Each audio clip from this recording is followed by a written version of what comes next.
get my shoes and out the door. 5, I'm alive. 6, 7, 8, feeling great.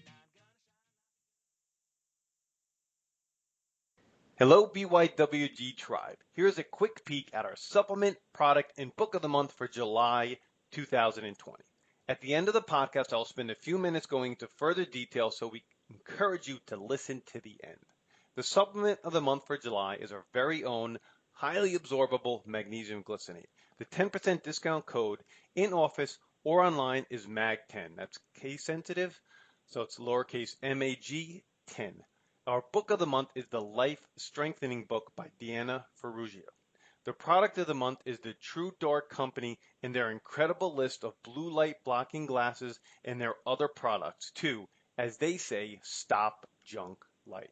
All the links, discount codes, and special offers for the product, supplement, and the book will be listed in the show notes in Apple Podcasts, post on social media, in our weekly newsletter, and on our website at www.beyondyourwildestjeans at the Listen Now tab. Thanks as always for listening. Hello and welcome back to Beyond Your Wildest Jeans podcast. I wanted to welcome back one of our first guests, maybe in the first 5 to 6 guests, maybe even sooner than that, on our podcast, and one of my personal first coaches, Mike Goldman. It's been a while. How are you? Doing great. Thanks for having me back. And yeah, it's been a while. It'll be great to catch up in the form of a podcast. Yeah. You know, we have an online bookshelf now, and so Performance Breakthrough was, one of the first books listed, and Breakthrough Leadership Team is, I believe it's number 99. So we've done a lot and featured a lot of books in the last 3 to 4 years. So it's pretty cool. Excellent. Glad to be on the list. Yeah. So here's your bio. Mike is the best-selling author of Performance Breakthrough and Breakthrough Leadership Team. He is also a nationally recognized speaker and leadership coach. He founded Performance Breakthrough in 2007 to help mid-sized companies achieve dramatic business growth by working with leadership teams to ensure they have the right people, strategies, and execution habits for growth. Mike has over 30 years of experience in consulting and coaching companies from the local entrepreneur to the Fortune 500. Throughout his career, he has helped companies like Verizon, Disney, Polo, Ralph Lauren, Chanel, Dillard's, Liz Claiborne, and Levi Strauss.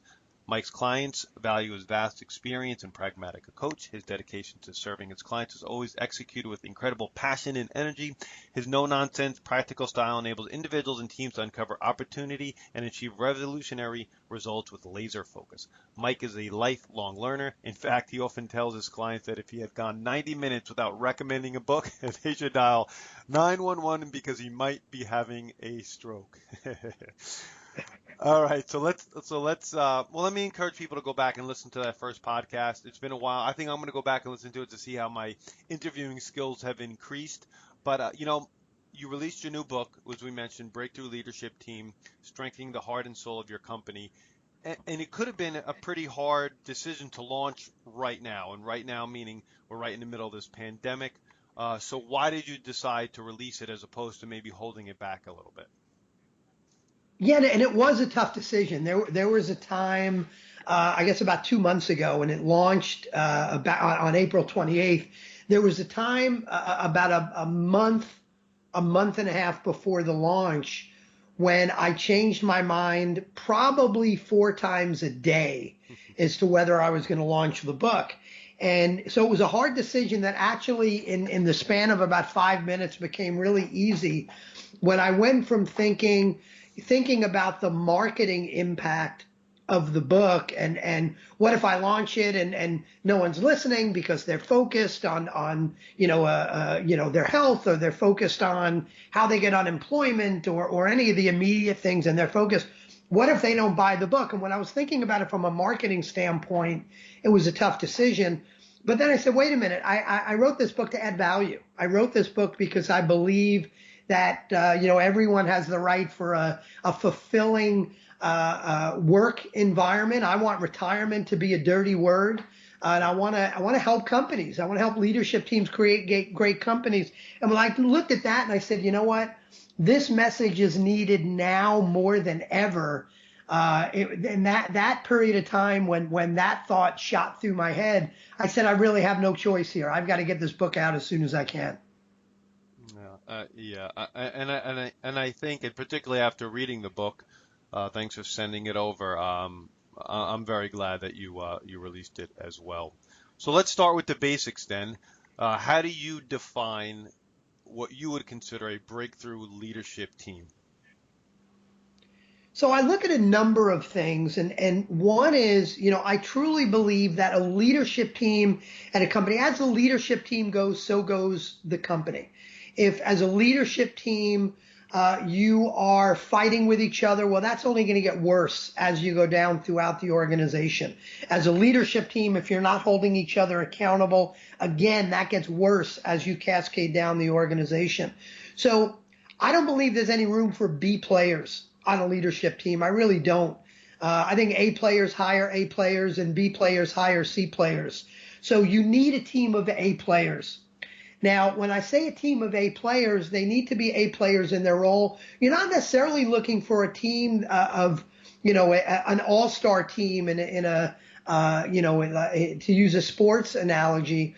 You're looking for A players that also have the ability to collaborate with each other, that can create an inspiring culture, an inspiring work environment. And at the end of the day, if you've got a team of A players that have that collaborative, inspiring culture, the result, what you're looking for is it's a team that's driving top and bottom line growth. It's a team that is creating a growing, fulfilling work environment for their employees. And it's a team that's really adding true value to society. There's a sense of purpose and a sense of accomplishment that goes beyond just profit. Values is very important to us and to our companies because we talk about values all the time. We list our values. We create values for our company. We have personal business values. How important are our values when you're creating your leadership team? Critically important. How many times did I say critically? Really, really important. And in fact, when I talk about culture in the book, I talk about these 3 V's: values, vision, and vulnerability. And there's a reason why values come first. And it's not just a plaque on the wall. It's a set of non-negotiable behaviors that really anchor your culture. And they really are non-negotiable for anyone. If your highest performer is not highest productive person is not living the core values, your best salesperson bringing in gobs of revenue, if they're not living the core values, they don't belong. It's non-negotiable. It's a fireable offense. And especially now with everything going on, it's in crisis that you figure out whether your values are just a plaque on the wall or they really are who you are. Because sometimes in the interest of profit and these days in the interest of cash flow, we could flush those values. And if that's the case, then they weren't really your core values to begin with. Mike, how do you teach people or coach people how to create their values? Maybe their personal values first, and then maybe an organization's values. Yeah, it's a good question. And I do a lot. I do much more on organizational values than personal values. But I'm looking up at my corkboard over my desk where I've got my values, and I have the same values for both. And I think that's important, is that I don't think people have certain values at work and other values personally. You don't get hired into a company or expect to hire someone into your company and have them change their values. Values are who you are. And that's why when someone's not living your values, if someone's not productive enough, if they need to learn some better customer service skills or sales skills, you can coach skills to a degree. You can coach skills. I don't believe you can be very successful coaching core values because it's who you are. And the way I work with companies to create those is actually a number of ways. But one of the things I do is called a Mission to Mars exercise. And I have them each leader think of the 5 people in the organization that if they had to travel to Mars, and it's a 2-way ticket. If it was a 1-way ticket, this would be for C players, but it's a round trip ticket to Mars. If the Martians were really interested in what made your culture great, what what about your culture was best, most noble about who you are? What about your culture is non-negotiable? Who are the 5 people from your organization you would pick to represent your culture? And you pick those 5 people, and then you come up with an attribute as to why you picked that person. Maybe you pick this person because they're a lifelong learner. Maybe you pick this other person because they are incredibly persistent. Maybe you pick the third person because they're there to help when anybody needs it. Whatever it is, but you develop a whole list of attributes from your best people that best represent your culture, and then you go through those attributes, and I have them run it through 3 tests. And the first one is it a fireable offense? So if you pick someone because they're really creative, and that's great for them, but you don't need everybody in the business to be creative. It's not a fireable offense, then that comes off the list. But the first thing is it a fireable offense? The second test is, are you willing to take a financial hit to uphold that value? And the third is it alive in the organization today? Values are not aspirational. They need to be alive today. They can't be aspirational and non-negotiable at the same time. So when I run people through that Mission to Mars exercise, we normally come up with 3, 4, 5 core values. And then it's a matter of just kind of wordsmithing it and figuring out how you're going to present it to the organization. And most of all, figuring out how you're going to take action on it every day so it doesn't become just a plaque on the wall. Yeah, I agree with you. When I look, I do have a set of personal and business goals, but when I look at them, 5 out of the 6 are the top 6 are exactly the same. So I would 100% agree with you. They are, if they're not exactly the same, they are pretty darn close, whether it's your personal or your organizational value for sure. The way we do it, and we did it, and I have a list of I want to say a couple hundred values, and we just work through that list and whittle it down till we get to the point where till we create our values, and then we collate them between all of the companies. So we see eye to eye on the importance of values without a doubt. And I wrote Yeah, that and by down the in my way, notes. I think the key test is that first one of is it a fireable offense? Because if you've got a core value, but someone is just a kick butt salesperson, and you allow them not to live the core value because they're bringing in, all this money, so it's really not non-negotiable, then your values become a joke. And I've had companies that do that. They allow certain people not to live their core values. And my coaching to them was take that poster off the wall, stop talking about your core values. I would rather you not have a set of core values than to make them a joke. Yeah, that's great. My number one core value is health. And I find that particularly interesting right now, where we find in this current circumstance that people at highest risk are the ones that are not healthy. So it's interesting how high on health can be on your values list. And I'm a health practitioner, but I think health should be really high, maybe the highest on everybody's, but that's just my opinion. Let me see. And I loved your 3 V's. That's one of the notes I took out of the book right away. And I'm glad you said it that way, because that's the way I wrote it, your 3 V's. How about vision? Let's go work through those 3 V's because I like it that much. How about vision? Yeah, so the first V was values. We talked about vision is about, as a leadership team, and for some listening that have very small companies of maybe, one person or 3 or 5 people, and you're saying, well, I don't have a leadership team. Well, then when I say leadership team, I'm talking about your whole company. So you can imagine that as opposed to leadership team. But vision is a matter of, having a long-term and mid-term vision. And by long-term, I mean a 10 to 15 year flag on top of the mountain. What is that? What's that mountain you're climbing? Kind of like in 1962, JFK, for those of us old enough to remember, and I wasn't born till 65, so I read about this. I don't actually remember it. But in 1962, JFK saying, by the end of the decade, we're going to put a man on the moon. And how the country rallied around getting that done. That's called Jim Collins, who wrote a book called Good to Great. There you go. I just recommended a book, so I'm not having a stroke. Book called Good to Great, Jim Collins. And a book before that he wrote called Built to Last. He talks about something called a big, hairy, audacious goal. And the acronym is BHAG.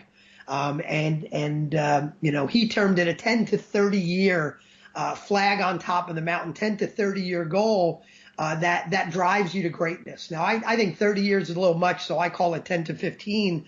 But your vision is about, having that big, hairy, audacious goal. It's about having a purpose that goes beyond profit. It's about having what Simon Sinek, another book called The Infinite Game, Simon Sinek would call a just cause for your business. Why do you exist as an organization?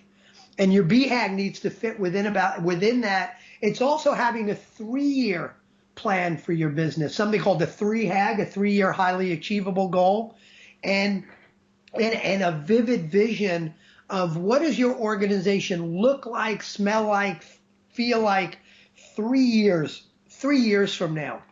You need that picture. You not only need that picture so it gives you some goals, but you need that picture so that on the days that aren't so easy, which is a lot of them for us in business, on that days you have a tough day, you could look up and say, yeah, but here's where I'm going. This is the vision. It's okay that I have this tough day because there's something more important out there that I'm striving to. So number one, it's important to have that vision.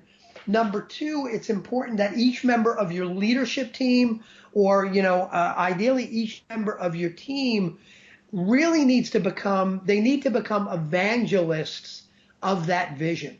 If you've got people on your team, especially your leadership team, that don't really buy into the vision doesn't inspire them all that much, that's okay. It doesn't make them bad people, but it means they're probably not the right person for your organization. So that's the vision piece. And then the third V is vulnerability. And most people think of vulnerability as a bad thing, but on a team, vulnerability is a really important thing to have. Vulnerability is about creating a safe environment where people trust each other enough to be vulnerable. And I had a leader, one of my clients on the line with me the other day, saying, how do I get my people to be more honest with me? How do I get my people to tell me in this environment that they're struggling with working from home, or they're struggling with the chaos, or the, whatever it is? How do I get my people to be more honest with me? I don't think they're being honest. And my coaching to him was he needed to show that vulnerability first. As leaders, it is natural for us to think we've got to put that superhero cape on and be strong for everybody else and be perfect for everybody else. The problem, though, is when we do that, people think they've got to be perfect as well. And that creates an unsafe environment to be honest about what's really going on.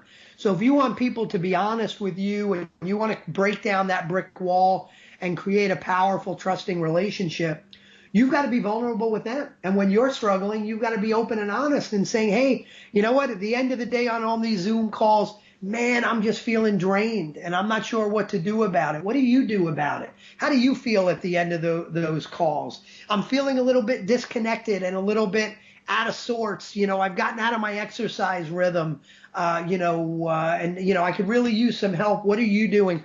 Be vulnerable, and people will show that vulnerability right back. So those are the 3 V's, values, vision, and vulnerability. Do you look at vulnerability and authenticity as very similar? I do. I think one, I haven't thought about it, but thinking out loud, I think one drives the other. I think if you are authentic and taking action, that's congruent with who you are, then that's going to lead to that vulnerability, right? If I have that superhero cape on and I'm not being honest and I'm saying things are great and then I hit end on the Zoom meeting and I huddle up in the corner and cry, I'm not being very authentic. And I'm not saying you should get on a call and start, put the camera in the corner where you're huddled and crying. But what I am saying is be authentic. be congruent with who you are, be open and honest, and that vulnerability is going to come out, and then you're going to get that back and build even stronger relationships when you get to the other side of all this. Yeah, well said on an on the fly question. Great, great job. Um, what are some of the bigger mistakes you've seen working through the companies, big and small, throughout your life when you're creating a leadership team or you're creating your team? Yeah, I guess two things come to mind. One is people don't necessarily realize the importance of the leadership team. I wrote Breakthrough Leadership Team because I really believe, again, as the company goes, as the leadership team goes, the company goes. And if you've got a great leadership team, you're going to create a great company. And, the mistake people make, and this is going to sound like a very logical thing to do, is when there's an issue, let's say in customer service, they try to figure out what's wrong with their customer service process. When there's an issue with sales, they try to figure out how to do about their sales funnel. And that sounds like, well, duh, of course that's what you're going to do. But what I have found is when there's a problem down in the details, the first place you got to do is look up at your leadership team. What's going on the leadership team that's causing these problems to cascade down? So one is I think people, look at those symptoms rather than the root of the problem, which is typically something going on at a leadership team level. That's number one. And the other thing that's really big, and I interviewed a whole bunch of CEOs very successful CEOs for this book, and all but one, I asked them this question. I said, what's the biggest mistake you've made in building your leadership team? And again, they all have successful leadership teams. All but one gave me some version of this same mistake. They had either hired the wrong person onto the leadership team, or they've kept the wrong person on the leadership team too long. And the challenge there is what people have done is they have someone on the leadership team who's performing not as an A player, they're performing as a B or a C player, which is toxic to the rest of the organization. And they see that, the other leaders see that, but it could take 6, 9, 12 months to do anything about it. And in the meantime, you've that toxin has gotten to the rest of your organization. And I'm a big believer in fire fast, hire slow. And what most companies do is the opposite. It takes them forever to fire someone. They fire slow. Then they've got to hire someone really quickly to take their place, and they wind up making the same mistake all over again. So that's the biggest mistake I've seen on teams. Mike, I wrote that down as well. Fire fast, hire. So we have done this correctly in our organizations many times, and we've done this incorrectly many times in our organization. And if you do not fire fast, the cost is unbelievable. And I'm not just talking about financial cost. There's an enormous cost across the board when you don't do it that way. Every single time. Every single time. Yeah, and by the way, I've never had a leader come back. I've had dozens of leaders say, man, I should have done that 6 months ago.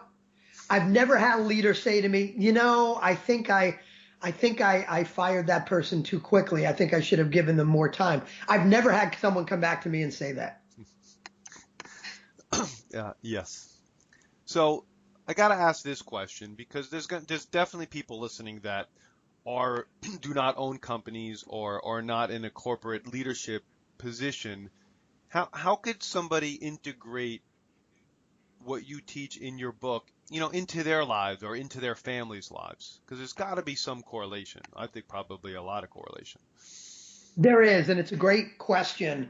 And the whole first part of the book is about self-leadership. I don't believe you can create or be part of a breakthrough leadership team, a great leadership team, if you're not good at leading yourself.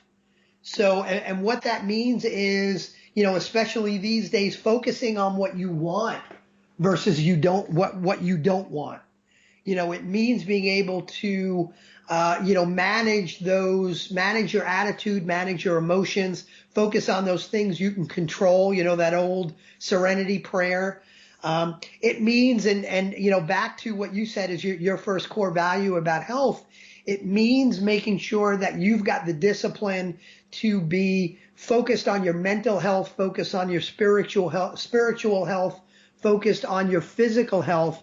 And that could be some form of meditation, exercise, whatever it is. So you've got to take care of yourself first, because if you can't take care of yourself, good luck taking care of others. So that's number one. Most importantly is self-leadership, which is a takeaway for everybody. I also talk about it, in the book, how to find the right people for your breakthrough leadership team. Well, that goes for all of us. Are you surrounding yourself with A players? And that's if you're in business, are you surrounding yourself with A players? Even if you're not, look around at the people you spend most of your time with. Are they building you up, or are they bringing you down? Are they challenging you to be a better version of yourself? Or when you've got this crazy idea to do something, are they knocking that down? So you've got to surround yourself with your version of whatever an A player is.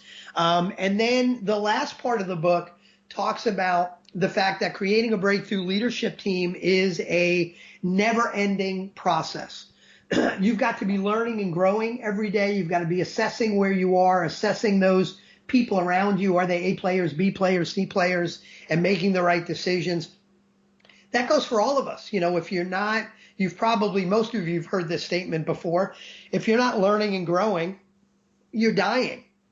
We're part of nature. If a plant isn't growing anymore, it's dying. So what are you doing to continue to develop and improve, learn, and grow? I think those are all key lessons from the book that apply whether you're part of a leadership team or not. Yeah, I agree. Those are my exact thoughts. I want to recommend a book to you because you keep mentioning A players. Are you familiar with Bo Eason?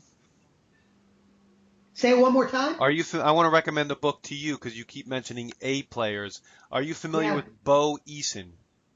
Bo Eason? No, I'm not. I'm writing that name down. All right, so there's no plan B for your A game. It's a good book. I think you'll like it. I think it'll fit into well. He's one of my biggest coaches and mentors, so I think you'll really like that book. And actually, my podcast with him comes out next week. It's a good one. Well, So, I will listen, and then I will read. Excellent. All right. Now, so is there anything else? I mean, there's a lot in your book, but is there anything else that you'd like to highlight in the book that we can discuss? No, I just say, real quickly, the major themes of the book is, there are kind of 6 things that I believe breakthrough leadership teams need to do. One is, like I said, it starts with self-leadership. 2 is they've got to structure that leadership team, not only for now, but for the future. 3 is you got to find the right people, those A players. 4 is you've got to build the right culture. 5 is you've got to execute with discipline and accountability. 6, as I mentioned, you've got to continuously develop and improve. Those are the key themes. Yeah, I love that the personal improvement at the end there. That's so important. Something that I strive for every day. So last few questions, Mike. I ask this every guest I interview. What's your daily rhythm from waking to sleeping? Your normal routine or day? Yeah. So, and I'll be honest, I have this whole craziness that we're going through has put me out of my discipline a little bit. I got really good at going to the gym I was going to at least 4 days a week, and I'm getting back into exercising, and just took a nice 6-mile walk with my wife yesterday, which was great. But my typical rhythm is I like to start each day with about 10 or 15 minutes of meditation. I use the Headspace app, which I love a lot. I then sit down and I figure out what my outcomes are for the day. Not my to-do list, but what are the 3 or 4 most important outcomes that will make this day a success. Throughout the day, I write down the wins or the good news that happened throughout the day. I think it's so easy to focus on that one awkward conversation. I like to note all of the good things, big and small, throughout the day, so I could focus on the positive. spend most of the day these days on Zoom calls with my clients.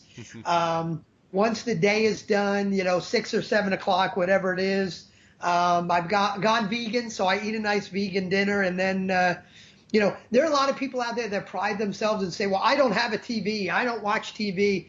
Man, these nights I'm sitting with my wife and my son. My daughter's down in Maryland, but my wife and my son, this is the golden age of television, man. There's so much good stuff out there on Netflix and Hulu and Amazon Prime and HBO.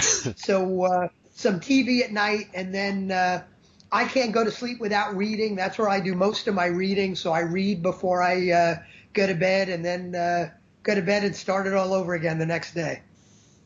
Have you been watching the Last Dance documentary with Michael Jordan and the Bulls, or no? Some of the best leadership lessons are coming out of that. But yeah, I am a big Knicks fan, although they've been bad for so long, it's hard to stay a Knicks fan. But man, I always hated the Bulls. But man, that's an amazing documentary. So yeah, I've been keeping up with it. It's cool. It is good. So yeah, the book will be in the show notes and all our emails when this podcast is released. But what's the best way for a company or a person to reach you other than checking out your books? Yeah, so my website is mike-goldman.com. And so you can go there if you just want to find out more about me or find out how to contact me. For the book, it's breakthroughleadershipteam.com. And if you go there, it goes to a site, on my website where you can click a link to order it from Amazon, of course, but you could learn more about the book. And there's also something called the Breakthrough Leadership Team Assessment. And if you do have a leadership team and you and your leadership team want to take that assessment, that's a free assessment that I think adds a lot of value. And then lastly, again, you can get either of my books, Performance Breakthrough or Breakthrough Leadership Team, out on Amazon. Excellent. Mike, we live relatively close. When we can go out to lunch again, let's catch up for lunch. What do you think? Love it. Let's do more than say that. Let's actually do it. I love it. Great idea. All right. So thanks for your time, Mike. The link to your book will be in the show notes. My name is Dr. Noah DeCoyer, your co-host, and you are listening to the Beyond Your Wildest Dreams podcast. If you like what you've heard today, please share this with your friends and encourage them to subscribe on iTunes. Leaving a review on iTunes will be the icing on the cake. Thank you. And as my oldest son, Hayden, says, be awesome and never unawesome. Our July supplement of the month is BYWG's magnesium glycinate. Magnesium is one of the most common deficiencies in current research and is a critical part of over 200 processes in the human body. Magnesium supplementation is suggested for many people and can be especially helpful for improved sleep, improved mood, muscle cramping, bone density, and so much more. This form of magnesium glycinate, is well absorbed and less irritating to the digestive system, so it is the preferred form to other forms. Others can cause disaster pants when taken in the dose that is recommended. For the entire month of July, if you use the code MAG10, case sensitive, lowercase MAG10, you will receive 10% off this incredible mineral. You can pick it up at our website at www.beyondyourwildestgenes.com, or if you're local, you could pick it up at the office and just mention the code. The July book of the month is the Life Strengthening Book by Diana Ferrugia. Dr. Mike had the honor to interview the author for the Beyond Your Wildest Genes podcast. Listening to this podcast is an awesome way to get a feel for the author and this incredible book. You can listen in at our website at www.beyondyourwildestgenes.com at the Listen Now tab. Our product of the month for July is TrueDark, an incredible company with many products focusing on stopping junk light. TrueDark's premium eyewear helps you manage your light exposure so you can sleep, feel, and live better. They also have special light bulbs, flashlight, nightlight, light therapy devices, and other products to help biohack your health. Personally, I have the flashlight, and I have two different types of TrueDark glasses. One to wear right before bed that, if you like music, makes me just look like Bono, and another more stylish pair for regular wear that makes me look like, if you're a Marvel fan, Tony Stark. You can check out all these products at the links provided below. Thanks for listening.